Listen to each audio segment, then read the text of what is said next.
గంజిని వంచి ఆ నీళ్ళని వాడుకోండి మీరు.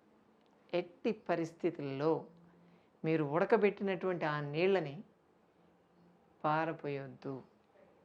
యాక్చువల్‌గా మీకు ఉడికిన పప్పు, రైస్ కన్నా కూడా ఈ నీళ్ళే ఎక్కువ వాల్యుబుల్. ఎక్కువ న్యూట్రిషన్ వాల్యూ దీంట్లో ఉంటుంది. దీంట్లోనే మినరల్స్ ఉంటాయి. మీకు కావాల్సినటువంటి మినరల్స్ ఉంటాయి. అన్ని ఎలక్ట్రోలైట్స్ దీంట్లో బాగుంటాయి. అందుకని ఆ నీళ్ళని సేవ్ చేసి పెట్టుకోండి. గంజి, ఆ గంజిలో అన్నం వంచినటువంటి గంజిలో కొంచెం ఉల్లిపాయలు, పచ్చిమిర్చి ఇటువంటివి వేసి మీరు అంబలి లెక్క తాగొచ్చు.